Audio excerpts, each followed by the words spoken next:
new white nationalism, conservatism, and racism, playing while white, masculinity from the inside, all of those things. Melik, you don't think that there should be a book that exists about white nationalism? Is that a real concept? Do you think that that's a real concept that people should learn? It's like it's absolutely disproportionate as it is. So these libraries are already right. They're like already you can address curated. that. Like yeah, you, no, you, add them. well, Don't take away. Add 'em. Yeah. Yeah. You I don't. think, I just want to add a little bit of intellectual diversity in that. So in other words, it's you named a lot of books that were about white people. Is that the problem here? No, it's not. It's not just about white people. About that, American sexual character, or lives books about of white people and books about. With this department with Jackie Robinson, like one of the most celebrated Americans ever, probably the most important baseball player of all time. They erase his military history from the Department of Defense website, and then they only put it back because of public pressure. It's like, but so if that's you a know huge that that's difference happening, then wouldn't you do something about it? Certainly, you should clarify. Absolutely. Yeah, right. I'm not defending Trump. He's chaotic. Hello, everybody. Guys, the way that Coleman Hughes here tries to just sanitize the racism is just so frustrating to watch. Let's check this panel out, and we'll talk about it. This has been bubbling up in the DoD schools, world for a while now, because these are students who don't have a choice about where to go to school, and they're taking sort of like American canon books out of the library, and it is a problem. And it's interesting that the Trump administration, I think they're doing this because they can, because DoD schools are kind of under their control, but it is a signal of what's important to them. Yeah, I mean, we just went through this with this department with Jackie Robinson, like one of the most celebrated Americans ever, probably the most important baseball player of all time.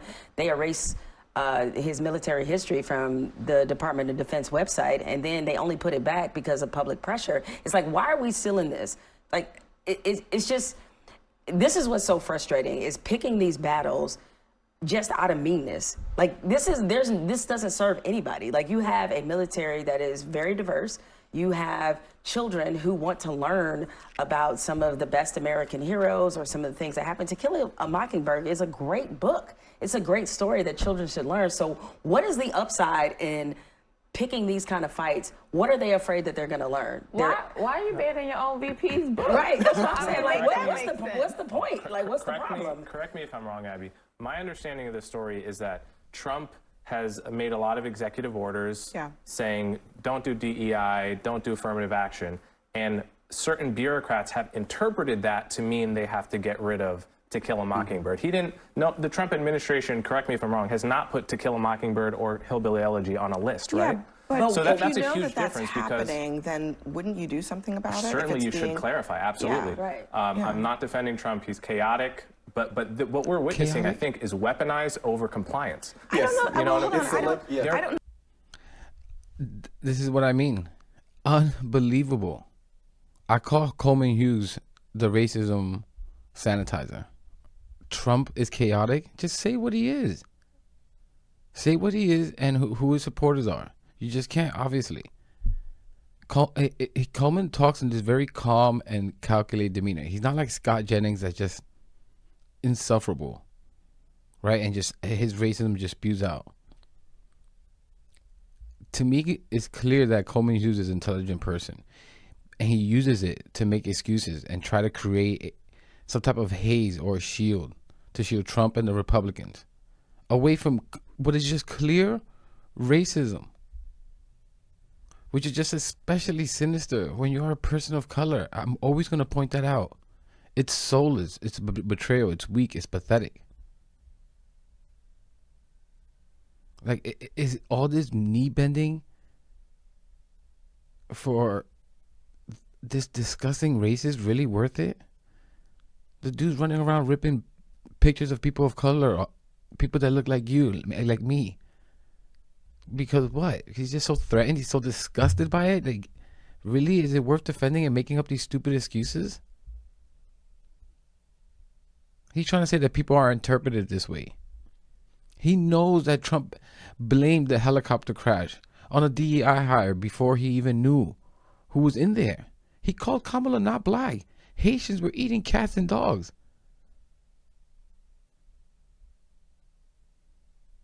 And how about calling the jobs that undocumented immigrants do as black jobs. What do you think he means by that? This is all just in the past few months. Don't get me started on getting sued for not renting to people of color, Central Park 5, telling 4 women of color to go back to their country. He called African nations shithole countries. Like, this is incredible. They're not asking to get rid of. I don't know if that's necessarily the case, because I know that that's been said, but the problem is that this has been happening across the government. I think that the schools issue in particular is problematic because kids just want to learn freely without having that controlled by the government. But the scrubbing of the websites has been happening.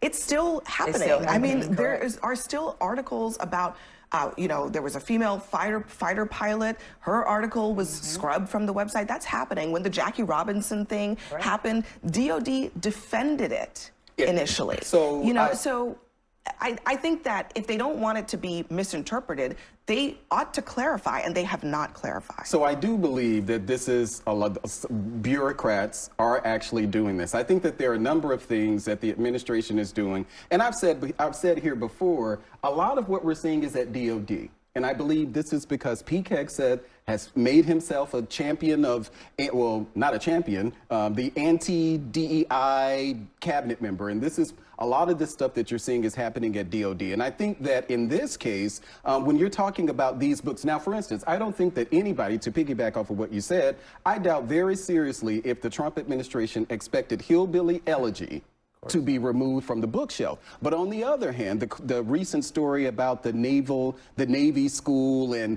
everybody was talking about the Maya Angelou book, forgot which one it was. But I think Stacey Abrams' book. But the Maya Angelou book, I want people to go and actually look at that list. There are about 381 books. The first book on that list is Ibrahim Kendi's book that they removed. Maya Angelou's book was number 357. So media, as they were talking about this story, they cycled through books explaining whiteness, ratio-linguistics, all of that to get to that book. What is wrong with books on topics that you disagree with? What's wrong with Ibram X. Kendi's book being in a library? I think that's literally the question. I encourage everybody to go and look at the list. I was actually shocked that these books now. So you do think that certain books should be banned? Oh, I think that a lot of these books are much better served if they were in a collegiate environment. So you don't think that a high schooler is capable, or a college student, the Naval Academy is a collegiate environment, you don't think they're capable of reading books I absolutely that think that they are of a different ideological persuasion from this administration? They're very much capable. And again, pushing the blame away from Trump. The reason why the media focus on Maya Angelou's book is because of all the other things that he's been doing. Like running, to me, I always bring this one up because this is just, to me, the most insane and psychotic one. If you visualize, Trump had his staff run around and take down pictures of black people, people of color. Just think about it. If Kamala did that and went around, took every white person's picture on the walls of the White House and told them to take it down, you know how psychotic that is? Like, this is, and just trying to push the blame away from Trump. This is why they focus on that, because he's doing a bunch of other racist crap. And guys, they've been fired, black military generals, from their high level position, because as they said, they're not sure if they really deserved it or if they got it because they were black. And yeah, you could blame that on Pete Hegseth, but dude, Trump chose him, knowing exactly who he is, and not stopping him. What is that telling you? When the only person that can stop you is not. And in fact, he incites it further. Like, what else do you need to prove that Trump is supportive of all this stuff? Stop trying to push the blame on the media, or it's really Pete Hegseth. Like, unbelievable. And this stuff somehow really just works on Republicans. It's incredible to me. Like, how dumb are you? You really fall for this stuff? People of reading those books. But when people have actually looked at how libraries are already curated, so many libraries in America, they'll have all the books by Democrat politicians, all the memoirs. They'll have, Barack Obama's memoirs, but they won't have anything from George Bush or Reagan or Condoleezza Rice. And there have been studies on this. It's like, it's absolutely disproportionate as it is. So these libraries So are already address that part, right. They're like already you can address curated. that. Like yeah, you, no, you, Add them. well, Don't take just away. add 'em. Yeah. Yeah, you I don't. think- You, let your me- I just response wanna should be add to a little bit subtract of- the other Preaching to the ones. choir, I just but want to add a Democrats little don't wanna do that. context to what you're saying here, because I think there's some polling that gives us some insight. There was a Knight Foundation survey that found that most Americans are pretty confident that their schools, 78%, they're confident that their schools can select appropriate books. They oppose efforts to restrict books in public schools. 65%, you saw that earlier, oppose that. And they also believe that 87% believe it is not a legitimate reason to restrict books because it contradicts certain political views. That goes on both sides of the aisle, right? Like, it's not just directed at conservatives. But the idea that political books should be banned because they represent a certain political persuasion is not something anybody seems to support. Pedagogy would tell you that iron sharpens iron, and so it is not that one book should be removed. It is that counterpoint should be presented, and folks need to be able to have critical thinking skills, which is government sometimes also as opposed to teaching in schools, to make your own decision. The one thing I just want to say about the bureaucrats that y'all are saying are overly compliant, now you know, if it was a different story and they hadn't removed the books, it would have been that they were the resistance within the Trump administration. I'm not saying you would make that argument, but a lot of people have made that argument that the reason why Donald Trump is doging and Elon is doging the government is because you have lefties that are preventing Donald Trump's administration from implying their desires. And then you have people doing what they're asking you to do, and then it's like their fault. I mean, you can't, it's a little bit. Anyone would care if they left Hillbilly Elegy and To Kill a Mockingbird in these. But what about whiteness, new white nationalism, conservatism, and racism, playing wild white, masculinity from the inside, all of those things. Malik, you don't think that there should be a book that exists about white nationalism? Is that a real concept? Do you think that that's a real concept that people should learn about? I think that's the question, is like, where do you draw the line?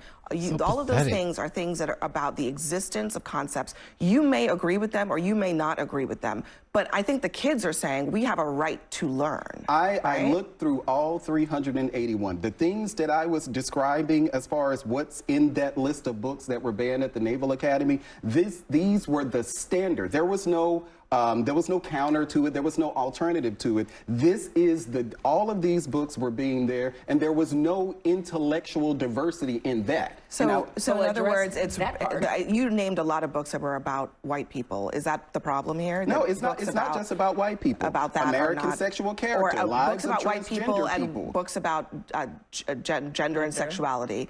You think are fair game to ban? I could win money betting all day that these are books from a liberal perspective, so it's not balanced. Absolutely. But why don't you just add rather than subtract? I've been talking about that for years. But just add rather than subtract. I think that's an option. I think we can all agree on that. I think that's a great place to land. The attitude reflects leadership, to quote, Remember the Titans, right? And so it's like, I don't think this is a situation, we can't constantly pick and choose when we think Donald Trump is in charge and when he's not. Yeah. All right. It's a White House tradition, but the sponsors. The way those two buffoons defend it, when Trump and the Republicans are trying to push the Trump Bibles, that scam, and trying to push those into schools and make those mandatory as they ban books. These guys act like there's some type of, there's a little bit of give and take here. We know what Trump is doing. We know what he's doing. He's targeting certain people. We all know what people they are. And guys, and if that's true, that there are less right-leaning books or from perspectives, I again wonder why that is. Maybe because it's possibly full of hate. I can see. I mean, I can't see them banning a book on George Bush or Reagan or the Bush Sr. I can't see them banning books on promoting hate, which is likely I can almost guarantee you these are the books that are being banned and being turned away. It's the stuff that just promotes cruelty and push hatred for people different than you. I would just assume that libraries don't want to be a part of that. Weird, right? So weird. Let's just be real. What the heck would be on one of these right-leaning books that they're not allowing? Because again, they're going to allow the George Bush and the Reagan books. Like, this is bullcrap. Let me guess what's in this right-wing Republican book. Hispanics are dangerous. Arabs are dangerous. Black people are dangerous. And if any of these people are in a high level position somewhere and at a company, there's somehow a DEI hire, no matter what qualifications you have. Because, of course, only the almighty white man is capable. And to be clear, I mean men, not women. They despise them too. I mean, unbelievable to try to sanitize this crap. It's so frustrating to watch. What else is in this book? Guys, let me know what you think in the comments. What else is in this book that they're not allowing? Jews are controlling the world. Gays and trans people are turning your kids gay or changing their genders. And then somewhere in that book, I can guarantee you they talk about Christian values that they hold, and they're about family and caring for thy neighbor as they spread hate. Again, you just have to have a certain level of intelligence for this crap to work on you. Republicans, if you can't see that you're being played, you're being propagandized to hate. And I want to ask you this question. Are any of these things in the past 10 years since Trump has came to the scene where this stuff really has just gotten worse and worse, are you happier? With thy neighbor, the everyday people, are you happier? Are you angrier? I can almost guarantee you're angrier than you've ever been. But I'm going to leave it there. Let me know what you think in the comments about all this. I know it's frustrating to watch. Trust me, it's frustrating to watch it 3 times, 4 times, and make a video on it. But I think it's important to highlight these stuff. Please leave a comment. I read just about all of them, good or bad. I read just about all of them. I can only answer some of them, obviously. Please leave a like. Subscribe if you're not. It really helps the channel. Really helps get the message out there. And I'll catch you in the next one.